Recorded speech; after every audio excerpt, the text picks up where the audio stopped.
What's up guys, Everything Apple Pro here, and the mammoth arises. The Samsung Galaxy Note 8 is here with its dual lens camera, massive 6.3-inch display, and it's basically the embodiment of a Samsung Galaxy S8 in a Note shell. So let's see how it compares to Apple's biggest and best offering at this time, which would be the iPhone 7 Plus. Yes, I know the iPhone 8 is practically here, and I will test it with it when it comes out, but it's not here now, is it?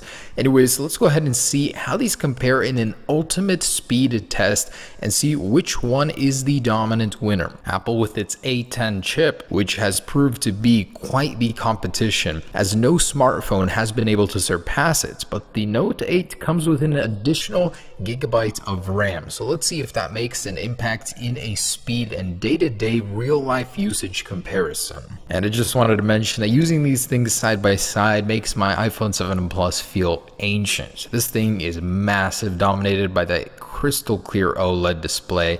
It looks great. Anyways, let's jump into the real world usage test. So with all of the apps cleared from the app switcher, I'm going to start by launching the clock and starting a timer. This is testing a bunch of applications that you would use on a day-to-day basis, Instagram, Snapchat, take some pictures, and the Note 8 and iPhone 7 Plus are butting heads. They are just keeping up to one another. So in Photoshop Express, we're going to be editing an 8K image and exporting it. And at this point, this is the closest I've ever seen a phone come to the iPhone 7 Plus. The OnePlus 5 was close because of the lack of animations, but both here are incredibly fast. The Note 8 loads Minecraft faster, jumping into Super Mario Run, they're still at the same spot in this test. So it definitely tells me the extra 2 gigabytes of RAM on the Note 8 are probably helping. Maybe it's the Android 7.1.1 optimization,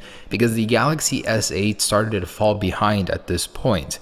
iPhone 7 Plus barely stretches forward, as the loading time on Asphalt was a little bit long on the Note 8, but both are still on the same application at this point. And by the way, the Galaxy Note 8 isn't utilizing its screen completely. In order to keep up with the iPhone 7 Plus, it has to be in full HD display mode. If it was actually running in QHD, I think this test would be a much different test, but most people will be using it in this mode, so that's only fair. Now, this is where the iPhone 7 Plus starts to surge forward in a lot of those basic applications, web-based, Amazon, Netflix, Uber, SoundCloud. It's definitely pushing forward, but the Note 8 is just a couple steps behind. I mean, this is such a small margin. You're really not going to notice that much in your day-to-day usage. I was very impressed with the Note 8 and just how it kept up with the iPhone 7 Plus.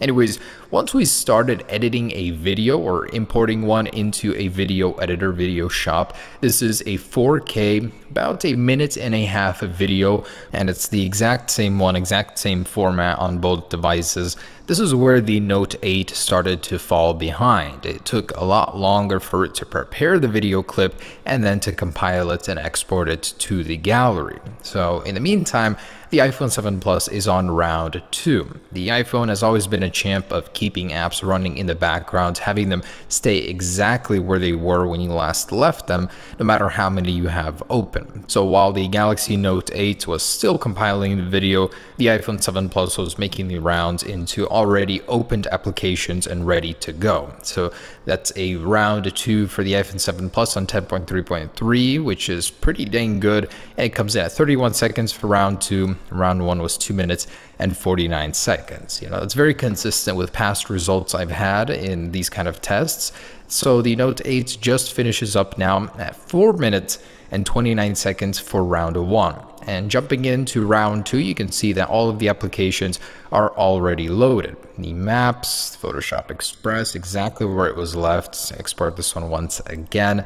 We got Minecraft and Mario Run. So everything was where I left it for the most part. There was a slight pause for some of the applications when loading it where there wasn't on the iPhone, but this is a huge improvement over the Samsung Galaxy S8 if you remember that test. I'm hoping that Samsung continues to optimize that as well, but the Note 8 with its extra 2 GB of RAM is definitely better. So overall, 5 minutes to finish this test. Round 2 was 37 seconds, so very close to round 2 on the iPhone. All right, so next up, I would like to do a startup test. So both of these did very well. The Galaxy Note 8 was very close in the apps. It's only when I began compiling the video, the 4K, about a minute and a half video, that it started to struggle and fall behind. Otherwise, it is very, very capable. I can tell. I mean, 6 gigs of RAM really helps. All the apps that on the Galaxy S8 weren't refreshed before definitely were on this guy. Anyways, just a quick little test. It doesn't really mean much to start up, but with all of the apps still opened, let's go ahead and turn these guys off and turn them on at the same time. Now, the one on the left, the Galaxy Note 8, is running Android 7.1.1. My Galaxy S8 Plus doesn't even have that yet, so it's definitely ahead of it. We'll see if that changes anything. This one, iOS 10.3.3, but it's about to be updated to iOS 11 soon. Starting up in 3, 2, 1, and they are off. So there it is. The newest Galaxy Note 8 versus the iPhone. Now this one has a 10nm processor, which is ahead of this guy. The iPhone 8 is going to get a 10nm one, but this thing is already ahead of it technically in the actual nanometer size. So wow, that was surprisingly quick. If it weren't for the T-Mobile logo, maybe it would have been more evenly matched. But both are surprisingly quick. They're using very, very fast storage, so boot up times really aren't even a problem. Never have been really on phones. Anyways, so from here, let's just go ahead and do a general speed comparison. All right, so I'm going to go ahead and clear the app switchers. Of course, I do envy the Galaxies. They can just do it with one click right there. There's a lot of stuff that I do appreciate about the Galaxy phones for sure. Don't get me wrong, just because I'm in Apple channel doesn't mean I don't credit them where credit is due. I love a lot of these smaller things that make life easier for sure. Anyways, let's go ahead and launch some of those applications side by side to get a more even representation. So Snapchat, 1, 2, 3. Wow, it actually loaded almost 2 times as fast on the Note 8. Instagram, 1, 2, 3. Definitely loaded faster. This one was still refreshing. On the Note 8, it was faster. So camera, 1, 2, 3. About the same there. Both very good. Google Maps, 1, 2, 3. Wow, on the iPhone, that one loaded faster for some reason. Photoshop Express, 1, 2, 3. And on the iPhone, loaded up faster. Cool. Minecraft, 1, 2, 3. And looks like, oh no, Galaxy Note 8. Was a little drawn out there, but did finish up faster. Mario Run, 1, 2, 3. So far, the Note 8 is owning the iPhone in most areas. That's crazy. Loaded here first. Wow, the processor definitely is very evenly matched in terms of gigahertz speed. This one is an octa-core, though this one is only a quad-core. 1, 2, 3. Definitely seeing that difference here. I was not seeing this with the Galaxy S8. I'm very impressed. Again, this one was a little bit more evenly matched actually. Grand Theft Auto, 1, 2, 3. There's a little lag when you click on the app before it launches, which I don't like, but it is ahead on this one as well. Alright, moving on to Zynga, 1, 2, 3, poker. And iPhone seems to be ahead, yes, on that one. Web-based app. Netflix, 1, 2, 3.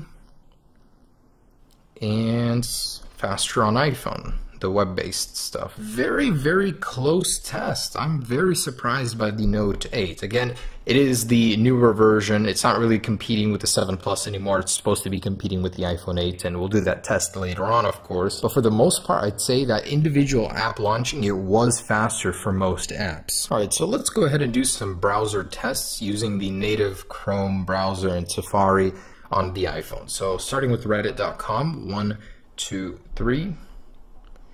And the iPhone loaded that one just a tad bit faster. And CNN.com, 1, 2, 3. Again, the iPhone loaded that one just a second faster. Let's try apple.com. 1, 2, 3. And of course, Apple's native hometown, it loaded first. Let's try Samsung. 1, 2, 3. And wow, of course, this one loads its hometown first, Samsung.com. Cool. All right, so next up, let's take a look at the Geekbench scores here. This is going to be a very close one. I'm very excited to see how they compare. So this shows the lowest speed 1.9 gigahertz cores, but it goes up to 2.35, which is very evenly matched with this guy. They both go up to that peak gigahertz speed. So let's go ahead and run this benchmark here. See what we got. All right, and here it is, the moment of truth. We're pretty familiar with the iPhones. Usually gets around 6,000 multi-core score and 3.5 single core score. I've seen it go up to 3,600. And it's about the same as the Galaxy S8. 1880 single core, and multi is about 6269. So it beats out the iPhone on multi, but then again, it has a octa-core processor, double that of the iPhone, and with half of the resources, it still makes do. I mean, look at that single core score. That's ridiculous. Very awesome to see some real competition in smartphones though. Anyways, one more. Let's go ahead and do an Antutu. This will factor in the GPUs as well. And just for fun, I want to go ahead and test the actual temperature of these devices under full load like this, under benchmarks. So I want to see the hottest point on both of them. I mean, I know the Galaxy Note series has had a very good history with heat and the battery issue. So let's see how hot this one gets. 99 degrees. Dang, I did not expect that. The iPhone heats up more than the Note 8 to 104.1. Maybe because it has less area for heat dissipation. It does have a bigger display. I don't know. Interesting. And wow, there is something I did not expect. The Galaxy Note 8 schooled the iPhone 7 Plus. About 46,000 more points in the Antutu benchmark. Last thing I wanted to test is the fingerprint sensor speed. Gonna be a pain with it on the back, but let's see how it competes in terms of speed. All right, now this may take a few tries. It's very hard to find that positioning on the back of this phone. It gets even harder than the S8 because it's larger. 1, 2, 3. Ooh, there we go. No animation like the iPhone. Gets in faster. 1, 2, 3. Definitely faster. Let's try screen on. And 1, 2, 3. Yeah, definitely faster here as well. It's the animation on the iPhone that kills it. Alright guys, so there it is. That is the Samsung Galaxy Note 8. A very capable device, but we're gonna have to see how it competes with its true competitor, the iPhone 8, in just a couple weeks here. Either way, Qualcomm Snapdragon 835, great processor. This thing definitely handles memory very well, doesn't reload apps like the Galaxy S8 Plus. A definite improvement over the S8 series. Hope you guys enjoyed this video. Stay tuned for more. Peace.